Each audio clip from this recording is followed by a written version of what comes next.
So this one is really good in conjunction with with a transformer that is called divs.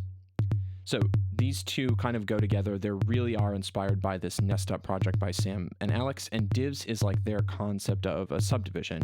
And what this one does is it divides these notes into even segments.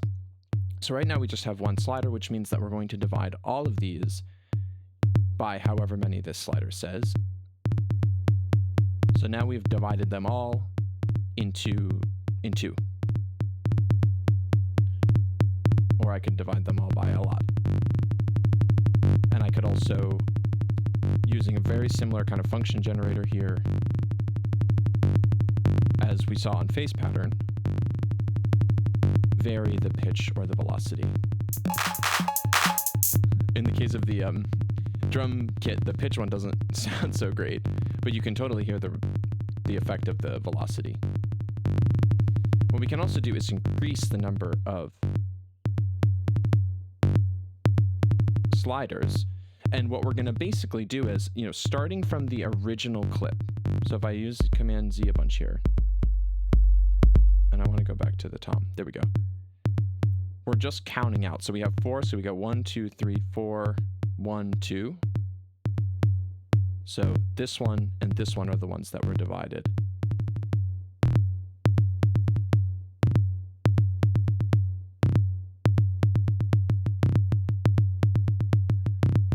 So, you could see already that with a combination of the blocks and the divs, you can really get some cool stuff out of these. And just by experimenting with different combinations of numbers, like how many initial notes are you starting with from blocks? What are those kind of proportional lengths? Are those quantized or not? And then how many sliders are you using on the div side? And then what are the values of each of those sliders? Allows you to create lots of different rhythms. And just like with the other devices, we can quantize.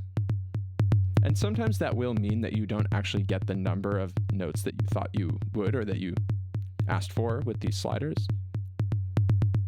But obviously, you'll get something that is perhaps a little bit more compatible with other elements that you may have in your track. What I've been kind of finding in my experiments with these is that if I have something unquantized, very often I can't really combine it with that much other rhythmic stuff. So that music is simpler, a little bit more minimal. But if I have something that's a little bit more dense, perhaps something that wants to work on a dance floor, then I'm usually hitting that quantize button.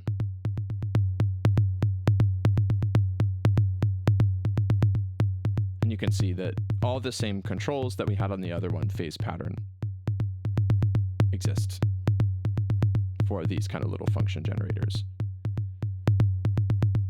If we go back over to the bell, and I just generate the same blocks, and then I apply the same divs.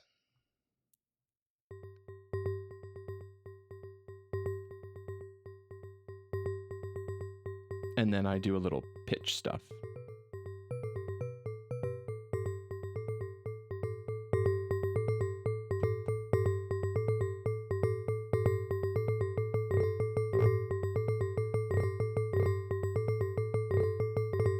Lots of possibilities here, as you can see.